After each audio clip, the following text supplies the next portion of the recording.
السلام علیکم ورحمۃ اللہ وبرکاتہ۔ دوستوں، میں محمد راشد اقبال اور آپ دیکھ رہے ہیں ہمارا YouTube channel teach your self.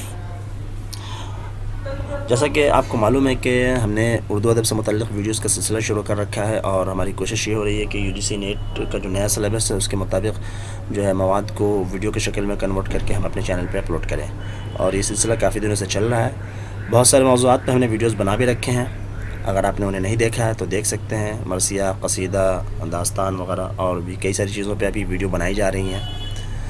ٹھیک ہے دوستوں، تو آج ہم آپ کی خدمت میں دکنی اردو کی لسانی خصوصیات یونٹ 1 سے ہے نا، اس چیپٹر اور اس موضوع پہ آج ہم بات کریں گے۔ آگے بڑھنے سے پہلے جو نئے احباب ہمارے ہیں یوٹیوب پہ ہمارے ان ویڈیوز کو دیکھ رہے ہیں، ان سے درخواست یہ ہے کہ اگر انہوں نے ہمارے چینل کو سبسکرائب نہیں کیا ہے تو پلیز سبسکرائب کر لیں، تاکہ اس طرح کی نئی ویڈیوز کے سلسلے میں آپ کو نوٹیفیکیشن مل جائے اور آپ ان ویڈیوز کو مس نہ کر سکیں۔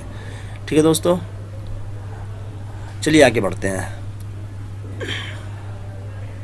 دکنی اردو کی لسانی خصوصیات، یہی کہا جائے کہ دکنی کے کچھ مخصوص قواعد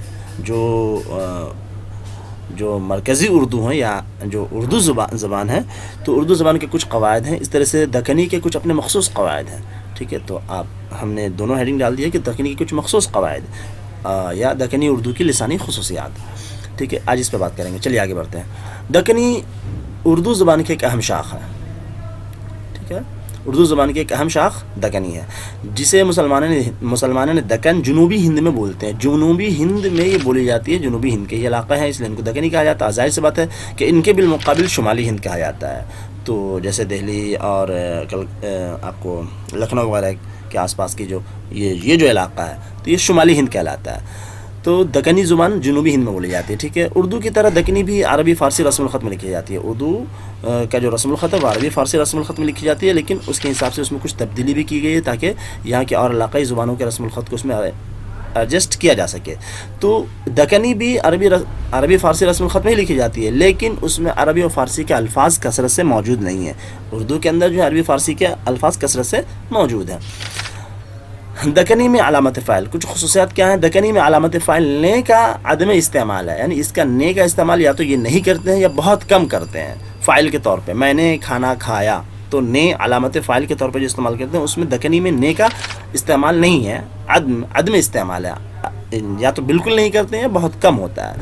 ٹھیک ہے، حرف تاکید ہی کے لیے یہ کیا استعمال کرتے ہیں؟ اچ کا استعمال کرتے ہیں۔ میں نے ہی، میچ کے لفظ استعمال کریں گے، تو حرف تاکید ہی کے بجائے ہی کے لیے یہ اچ کا استعمال کرتے ہیں، اور نہیں کے لیے لفظ نکو کا استعمال کرتے ہیں۔ یہ ان کی خصوصیت ہے، نکو ہے نا، نکو کا لفظ استعمال کرتے ہیں۔ میں نے مثال نہیں دی ہے تاکہ مختصراً چیزیں سمجھ میں آ جائے، ہے نا۔ اچھا، اس کے بعد آگے دیکھیں طویل مصوتوں، جو مصوتے ہوتے ہیں طویل ہوتے ہیں، جن کو کھینچ کے بولا جاتا ہے، تو طویل مصوتوں کی چھوٹے مصوتوں میں تبدیلی، جیسے اگر کوئی جیسے آسمان سے اسمان، اگر وہ آسمان پہ الف کے اوپر طویل مصوتہ کھینچتے ہیں تو اس کو اسمان بولیں گے، تو طویل مصوتوں کو چھوٹے مصوتے میں تبدیل کر دیا جاتا ہے۔ اسی طریقے سے کبھی کبھی جو چھوٹے مصوتے ہوتے ہیں ان کو بڑے مصوتے میں تبدیل کر دیا جاتا ہے، جیسے بندر کو یہ باندر کہہ دیں گے، کھینچ دیں گے باقی بعد الف، تو یہ بھی دکنی کی خصوصیات میں سے ہے کہ طویل مصوتوں کو مختصر مصوتے میں تبدیل کر دیتے ہیں، یا کبھی کبھی مختصر مصوتے کو طویل مصوتے میں تبدیل کر دیتے ہیں۔ اسی طریقے سے نون غنہ کا زائد استعمال ہے، نون غنہ کے زائد استعمال کرتے ہیں، جیسے سوچ کو سوچ، کوچا کو کونچا۔ ٹھیک ہے، اس طرح کا نون غنہ کا اضافہ ہو جاتا ہے یہاں۔ ٹھیک ہے، جیسے کونچا بول رہے ہیں نون غنے کے ساتھ، حالانکہ یہ لفظ نون غنے کے ساتھ نہیں ہے صحیح اردو میں، سوچ بولتے ہیں، نون غنے کا اضافہ۔ اس طرح سے دکنی میں قاف کا جو ہے کا تلفظ کو خے سے بدل دیتے ہیں، کہ قاف کا تلفظ جہاں ہوگا وہاں پر یہ خے کا لفظ استعمال کرتے ہیں، بولنے میں بھی اور کبھی کبھی لکھنے میں بھی، تو قاف کے تلفظ کو خے سے بدل دیا جاتا ہے، جیسے قلم کو قلم بولیں گے۔ اور علامت مستقبل کے لیے گاگے گی کے علاوہ سی بھی مستعمل ہے، جس طرح سے میں اردو میں جو ہے گا گے گی یہ ورڈ جو ہے علامت مستقبل کے طور پہ استعمال ہوتا ہے، تو دکنی میں یہ بھی استعمال ہوتا ہے، اس کے ساتھ ساتھ لفظ سی بھی جو ہے مستقبل کے طور پہ استعمال کی علامت کے طور پہ، مستقبل کی علامت کے طور پہ استعمال کیا جاتا ہے۔ ٹھیک ہے، آگے دیکھیں۔ اسی طرح دکنی میں مرکب الفاظ بنانے کے لیے ہار کا لاحقہ، لفظ ہار کا لاحقہ استعمال کرتے ہیں، ہے نا، لاحقہ اور سابقہ، تو لاحقہ لفظ ہار کا استعمال کرتے ہیں۔ ہاں، کسی بھی لفظ کے آخر میں اگر لفظ ہار لگا کر کے اس کو مرکب الفاظ بنا لیں گے، جیسے لکڑی ہے تو لکڑ ہار، ٹھیک ہے. تو لکڑہار، لکڑی کے سامنے جو ہے اس کے سامنے ہار کا لاحقہ لگا دیا، ایک الگ ورڈ بن گیا لکڑہارا. لکڑہارا یا لکڑہار، لکڑی کاٹنے والا ہے یہ آتا ہے. تو یہ لفظ ہار لگا کر کے لاحقہ بناتے ہیں وہاں زیادہ. ٹھیک ہے. دکنی میں فعل ہمیشہ زمانہ، جنس اور تعداد کے لحاظ سے بدلتا رہتا ہے. زمانے کے لحاظ سے بھی فعل کی تبدیلی ہوتی ہے، جنس کے لحاظ سے بھی اور تعداد کے لحاظ سے بھی. ٹھیک ہے. فعل کے اندر تبدیلی ہوتی رہتی ہے. اسی طریقے سے فاعل ہمیشہ اچھا اسی طرح سے وہ یعنی فعل جو ہمیشہ فاعل کے مطابق آتا ہے. فعل اگر مؤنث ہے تو فاعل بھی فاعل اگر مؤنث ہے تو فعل بھی مؤنث کا استعمال کریں گے، اور اگر فاعل جو ہے مذکر ہے تو فعل مذکر کا استعمال کریں گے. تو فاعل کے مطابق ہمیشہ فعل میں تبدیلی بھی ہوتی رہتی ہے. یہ بھی ہے. اسی طریقے سے آگے دیکھیں، دکنی میں مصدر کے آخر میں نا بھی آتا ہے. لفظ نا جیسے کھانا، جانا، آنا وغیرہ الفاظ مصدر کی علامت کیا ہے؟ نا ہے. تو نا آتا ہے. کبھی کبھی نون بھی آتا ہے وہاں، جیسے پڑھن، لکھن. پڑھن، لکھن وغیرہ جو ہے یہ نون، پڑھنا نہیں پڑھن، لکھنا نہیں لکھن. تو یہ نون کے بھی علامت مصدر کے طور پہ یا مصدر کے آخر میں استعمال کیا جاتا ہے، مصدر کی علامت کے طور پہ. نون الف تو ہے ہی، وہ بھی استعمال ہوتا ہے. دکنی میں مذکر کے لیے فعل مذکر اور مؤنث کے لیے فعل مؤنث آتا ہے. جیسا بھی بتایا کہ ہمیشہ فاعل کے مطابق فعل کی تبدیلی ہوتی رہتی ہے. اسی طریقے سے ظرفیت کے مفہوم کو ادا کرنے کے لیے، ظرف بتانے کے لیے، کسی چیز کے اندر میں کا جو مفہوم ہے اس کو ادا کرنے کے لیے جو لفظ استعمال کرتے ہیں وہ یہ ہے. ظرفیت کے مفہوم کو ادا کرنے کے لیے میں نون غنہ کے ساتھ، مین بغیر نون غنہ کے، نقطے والی نون جو ہوتی ہے، تو میں، مین، منے، میاں، میانے ہے نا وغیرہ الفاظ استعمال ہوتے ہیں. تو یہ سارے استعمال ورڈ جو ہیں میں کے مفہوم میں استعمال ہوتے ہیں. اتنے سارے الفاظ جو ظرفیت کے مفہوم کو ادا کرنے کے لیے استعمال ہوتے ہیں. میں، مین، منے، میاں، میانے، آپ اس کو جیسے بھی پڑھ لیں، الفاظ یہ ہیں. ٹھیک ہے. اچھا، دکنی میں ضمائر کی مختلف شکلیں ہیں. ضمیر کی، ضمائر کی مختلف شکلیں ہیں. جیسے میں، اردو میں ہم لوگ بولتے ہیں میں، مجھ. تو وہاں جو ہے اس کی کئی ساری شکلیں استعمال ہوتی ہیں. ایک ہی ضمیر کی کئی ساری شکلیں استعمال ہوتی ہیں. جیسے مجھ، مجھ کی بجائے مجھ، مجھے. اسی طریقے سے ہمن، تمن، انو، آپس، اپنا نون غنہ کے ساتھ، جنو، جنو تم بول رہے ہے نا، اس ٹائپ سے وہ بولتے ہیں، جنو تم بول رہے. ٹھیک ہے. تو یہ سارے ورڈ جو ہیں ضمائر ہیں اور ضمائر کی مختلف شکلیں ہیں جو دکنی میں استعمال ہوتے ہیں. دکنی میں حرف عطف کے لیے ہمارے اور استعمال کرتے ہیں، واو استعمال کرتے ہیں. تو دکنی میں حرف عطف کے لیے ہور، پر، پن یہ ورڈ استعمال ہوتے ہیں. ہور، پن، پر وغیرہ استعمال ہوتے ہیں حرف عطف کے لیے. اسی طریقے سے حرف ربط کے لیے، حرف ربط کے طور پہ کیا، کیرے، کوں، سوں، تلک، میانے، میاں، یہ سارے ورڈز حرف ربط کے طور پہ استعمال ہوتا ہے. اب انہیں یہ ہے پڑھ کر کے سمجھنا بھی اور انہیں یاد ہی کرنا پڑے گا تاکہ پتہ چل سکے کہ حرف ربط ہے. چونکہ لسانیات کو داخل نصاب کیا گیا ہے تو ممکن ہے کہ اس طرح سے سوال پوچھ لیں کہ ان میں سے کون سا، دو چار لفظ دے دیں دکنی کے اور پوچھے کہ ان میں سے کون سا دکنی حرف ربط دکنی میں حرف ربط کے طور پہ استعمال ہوتا ہے. دو چار الفاظ دے دیں اور ان سے پوچھیں ان میں سے کون سا جو ہے دکنی کے اندر حرف عطف کے طور پہ استعمال ہوتا ہے. تو سوال تو اس طریقے سے بنایا جا سکتا ہے. ٹھیک ہے. یہ تو سوال بنانے کے اوپر ڈیپینڈ کرتا ہے کہ وہ کس طریقے سے سوال بناتے ہیں. خیر آگے دیکھیے کچھ سوال دیکھتے ہیں. دکنی اردو کی سب سے اہم خاصیت کیا ہے؟ جواب، دکنی اردو کو اردو قدیم بھی کہا جاتا ہے. ٹھیک ہے. اردو قدیم بھی اس کو ہم کہتے ہیں. اس کی سب سے اہم خاصیت یہ ہے کہ دکنی زبان دوسری ہندوستانی زبانوں سے زیادہ قریب ہے. صرفی اور نحوی لحاظ سے دوسری ہندوستانی زبانوں کی بہت سی خصوصیات اس میں ملتی ہیں. سب سے اہم خاصیت یہ ہے کہ دکنی کے جو قواعد ہیں، ایسا نہیں کہ دکنی کے اندر جو قواعد وہ بالکل خاص انہی کے ہیں. کچھ ہی قواعد ہیں جو ان کے اپنے خاص ہیں، جو صرف اسی زبان میں پائے جاتے ہیں. ورنہ تو سب سے اہم خاصیت یہ ہے کہ اس کی جو نحوی اور صرفی قواعد وغیرہ ہیں وہ ہندوستان کی دیگر بہت سی زبانوں میں پائی جاتی ہیں، اور ہندوستان کی دوسری بہت ساری زبانوں کی خصوصیات اس دکنی زبان میں ملتی ہیں. تو یہ ہندوستان کی دوسری زبانوں سے بہت زیادہ قریب ہے، دوسری زبانوں سے بہت زیادہ قریب ہے. یہ سب سے اہم خصوصیت ہے اس کی. اچھا، دکنی اور شمالی اور دکنی اردو شمالی ہند کی درج ذیل بولیوں کھڑی بولی، برج بھاشا، ہریانوی، پنجابی، گجراتی وغیرہ سے زیادہ متاثر ہے. ٹھیک ہے، دکنی اردو جو ہے یہ شمالی ہند کی درج ذیل بولیوں سے متاثر ہے. یعنی شمالی ہند کی درج ذیل بولیوں کھڑی بولی، برج بھاشا، ہریانوی، پنجابی اور گجراتی وغیرہ سے زیادہ متاثر ہے. متاثر ہے مطلب اس کے کچھ قواعد اس میں پائے جاتے ہیں. ٹھیک ہے، اس کے اثرات دکنی میں نظر آتے ہیں. آگے دیکھیں، دکنی کے علاوہ کن کن زبانوں میں الف نون غنہ لگا کر کے جمع بنانے کا طریقہ ملتا ہے؟ دکنی میں تو ہے الف اور نون غنہ لگا کے جمع بنانے کا طریقہ. جواب، الف اور نون غنہ لگا کے جمع بنانے کا قاعدہ تو فارسی سے آیا ہے، لیکن یہ طریقہ ہریانوی، راجستھانی اور پنجابی میں بھی ملتا ہے. تو الف اور نون غنہ لگا کے جمع بنانے کا قاعدہ دکنی کے علاوہ ہریانوی، راجستھانی اور پنجابی میں بھی ملتا ہے. اسی طریقے سے علامت مستقبل کے طور پہ سی کا استعمال کن کن زبانوں میں ملتا ہے؟ بتایا تھا ابھی کہ گا گے گی کے ساتھ ساتھ یہ سی کا لفظ بھی علامت مستقبل کے طور پہ استعمال کرتے ہیں. تو دکنی کے علاوہ اور کن کن زبانوں میں ملتا ہے؟ جواب، دکنی کے زبان کے علاوہ گجراتی، ماڑواری اور جے پوری، گجراتی، ماڑواری اور جے پوری میں بھی سی جو ہے علامت مستقبل کے طور پہ استعمال کی جاتی ہے.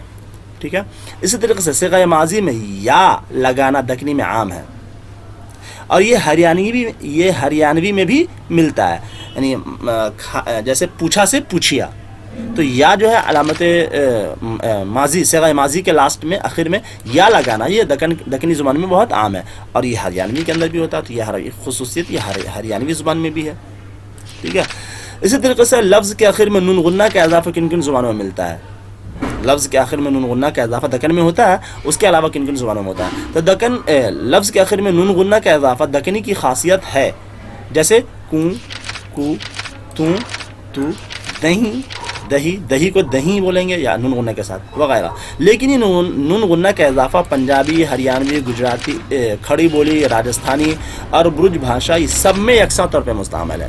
یعنی پنجابی، ہریانوی، کھڑی بولی، راجستھانی، برج بھاشا وغیرہ کے اندر بھی نون غنہ کا اضافہ کیا جاتا ہے لفظ کے آخر میں. یہ دکن کی خاصیت نہیں ہے، لیکن دکن کے اندر استعمال ہوتا ہے. اسی طریقے سے اگلا سوال، فعل اور صفت کی جمع بنانے کا قاعدہ کن کن زبانوں میں ملتا ہے؟ فعل کا بھی جمع بنا دیا جائے اور صفت کا بھی جمع بنا دیا جائے.